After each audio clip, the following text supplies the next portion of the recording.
নমস্কার, কেমন আছো সবাই? আশা করি রাধা মাধবের কৃপায় ভালোই আছে সবাই, সুস্থ আছো। আজ রান্না করবো দেখো একটু বাটা মাছ, তাতে নুন হলুদ মাখিয়ে নিয়েছি, আর তার সাথে রয়েছে এক পিস কাতলা মাছ। কেন, ছোটো মেয়ে একদম কাটাওয়ালা মাছ খেতেই চায় না, সেই কারণে ওর জন্য এক পিস নেওয়া। আর এদিকে দেখো আজকে পাতলা করে ঝোল করবো, তার জন্য আলু পেঁপে, আলু একটা দিয়েছি আর পেঁপে আর কাঁচকলা দিয়ে নুন হলুদ দিয়ে মাখিয়ে রেখেছি যাতে কষটা বেরিয়ে যায়। দেখো কাত করে দিয়েছি, কষটা বেরিয়ে যাচ্ছে। আর এদিকে কেটে রেখেছি একটু সজনা ডাঁটা, আজ একটু পাতলা ঝোল করব সেই কারণে। এদিকে মিক্সিতে দেখো আদা জিরে আর একটু কাঁচা পাকা লঙ্কা নিয়ে নিয়েছি, দেবো বলে এতে আদা জিরে বাটা। ওদিকে আমি ভাত বসিয়ে দিয়েছি, ভাতটা ফুটেও গেছে, তার উপরে দিয়ে দিয়েছি গরম জল। এই যে পেঁপে দিয়ে সবজি দিয়ে ঝোল করলে এর মধ্যে যদি গরম জল দেওয়া যায় তাহলে ঝোলটা খুব তাড়াতাড়ি ফুটেও যায় আর তরকারিতে ভালো টেস্ট হয়। তো কড়াই বসিয়ে দিয়েছি, কড়াই তো গরম হয়ে গেছে, তাতে দিয়ে দিচ্ছি আমি দেখো সর্ষের তেল। আগে মাছগুলোকে ভেজে নেব। তেলটা গরম হয়ে গেছে, তার মধ্যে দিয়ে দিলাম 1 চিমটি নুন, যাতে মাছগুলো না চোড়া লেগে যায়।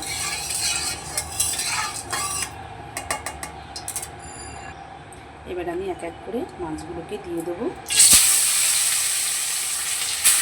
আর একটু কড়া করে ভেজে নেব। মাছটা একটু ভাজা হয়ে গেছে, এবার আমি উল্টে দেবো।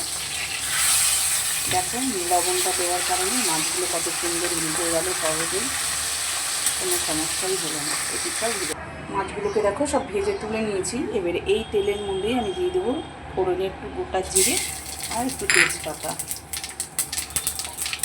আর তেল দিলাম না, অল্প করে তেলেই রান্নাটা করব। এবার কেটে রাখা আলু পেঁপে হলুদ মাখিয়ে রেখেছিলাম যেটা, কাঁচকলা দিয়ে দিলাম। এবার এগুলোকে একটু নেড়ে চেড়ে নেবো, খুব বেশি ভাজবো না। এর মধ্যে লবণ হলুদ মাখিয়ে রেখেছিলাম, আবারও লবণ দিয়ে দিলাম আন্দাজ মতন। দিয়ে দিচ্ছি একটু হলুদ গুঁড়ো। আজ কোনো লঙ্কার গুঁড়ো ব্যবহার করব না, কাঁচা লঙ্কা দিয়েই তরকারিটা করব। এবার ভালো করে নেড়ে চেড়ে নেব কিছুক্ষণের জন্য।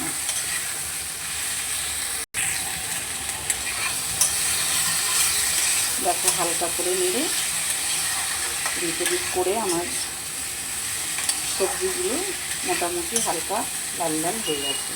এবার এর মধ্যে আমি দিয়ে দেবো কেটে রাখা সজনা ডাঁটাটা।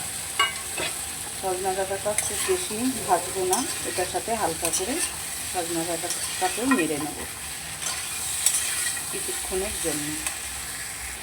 এদিকে ভাতের থেকে গরম জলটাকে নামিয়ে নিয়ে, আর ভাতটাও আমার হয়ে গেছে। ভাতটা নামিয়ে নিতে হবে।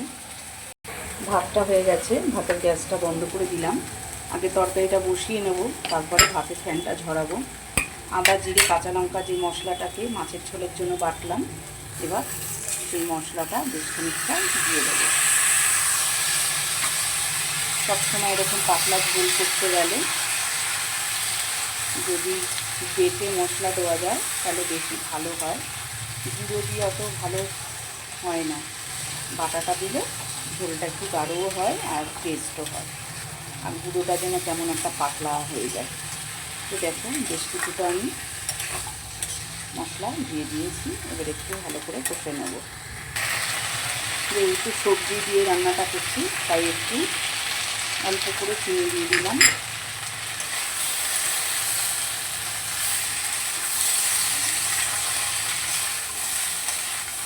আর দেখো মশলাটা যাতে ধরে না যায় তার জন্য একটুখানি গরম জল দিয়ে দিলাম। অল্প করে একটু গরম জল দিয়ে এবার কষিয়ে নেব। খুব ভালো করে মশলাটা দেখো আমার কষানো হয়ে গেছে। এবার আমি মাছের ঝোলের জন্য যে গরম জলটা করে রেখেছি সেই জলটাকে দিয়ে দেবো। জল দিয়ে দিলাম, যেহেতু গরম জল তার জন্য খুব তাড়াতাড়ি আমার তরকারিটা ফুটে যাবে।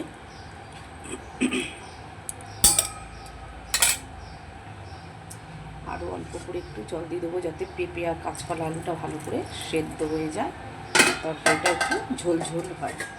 এবার আমি ঢাকা দিয়ে দেবো কিছুক্ষণের জন্য, সবজিগুলো সেদ্ধ হওয়ার জন্য। তারপরে ফুটে গেলে মাছ দেবো।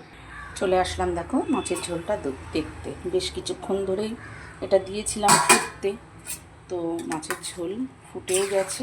আর দেখো অনেকটা ঝোলটা কমেও গেছে।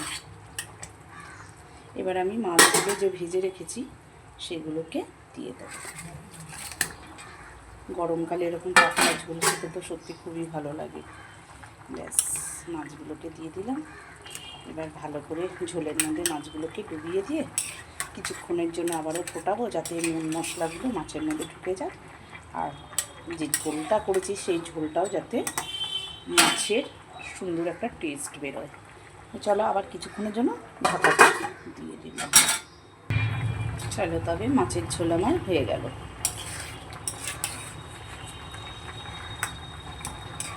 ব্যাস, একদম হালকা পাতলা, কোনো কালার নেই, কাঁচা লঙ্কা আদা জিরে বাটার ঝোল, একদম পাতলা। এই গরমে এরকম খাবার বেশ সুন্দর। আর যদি আমের পাতলা ঝোল হয় তাহলে তো আরও ভালো। তো আমের ঝোল আর হচ্ছে না, গেল কালকে একটু চাটনি করেছিলাম, সেই চাটনিটা রয়েছে, সেজন্য আর কোনো আমের ঝোল করলাম না। তো ভিডিওটা তাহলে আমি আজকে এখানেই শেষ করছি। তোমাদের যদি ভালো লেগে থাকে তাহলে একটা লাইক করো, নতুন হলে একটা সাবস্ক্রাইব করে দিও। আমার রান্নাটা কেমন হয়েছে কমেন্ট করে অবশ্যই বলো কিন্তু। সবাই ভালো থেকো, সুস্থ থেকো।